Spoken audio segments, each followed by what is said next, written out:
जनता हमारे साथ दी, लेकिन मोदी जी संविधान को तोड़ने की कोशिश किए, नॉर्म्स को, डेमोक्रेटिक नॉर्म्स को तोड़ रहे हैं।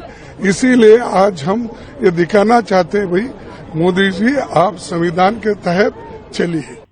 संसद सत्र के पहले ही दिन मोदी खड़गे के बीच हो गई जुबानी जंग। सत्ता पक्ष के अब की बार 400 पार के नारे के जवाब में संविधान बदल देंगे के नैरेटिव से विपक्ष ने इस लोकसभा चुनाव में खुद को मजबूत कर लिया है। इसलिए विपक्ष और खासकर कांग्रेस पार्टी संविधान पर राजनीति को अगले स्तर तक ले जाने में जुटी है। 18वीं लोकसभा का पहला संसद सत्र आयोजित हुआ है तो वह पहले दिन राहुल गांधी समेत कई कांग्रेसी सांसदों ने हाथों में संविधान थामे रखा।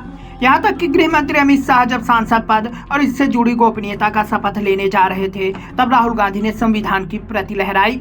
इससे पहले प्रधानमंत्री नरेंद्र मोदी ने संसद में प्रवेश से पहले देश में आपातकाल लागू किए जाने के 50 वर्ष पूरे होने पर जनता को जागरूक करने का अभियान चलाने का ऐलान किया।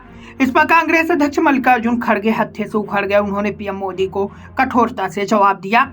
दरअसल प्रधानमंत्री ने संसद सत्र के पहले दिन मीडिया को संबोधित करने के दौरान कहा, उनकी सरकार तीसरे कार्यकाल में 3 गुना ज्यादा काम करेगी।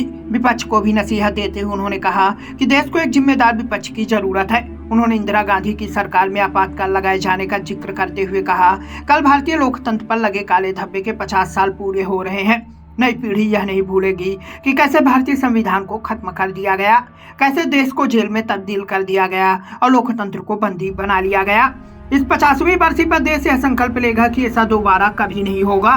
अब जैसे ही पीएम मोदी ने यह कहा, खड़गे का गुस्सा 7वें आसमान पर पहुंच गया और उन्होंने पीएम मोदी को आड़े हाथों लेते हुए कहा, आप विपक्ष को चेतावनी दे रहे हैं। आप 50 साल पूरे आपातकाल की बात कर रहे हैं, लेकिन पिछले 10 सालों से अघोषित आपातकाल को आप भूल गए हैं।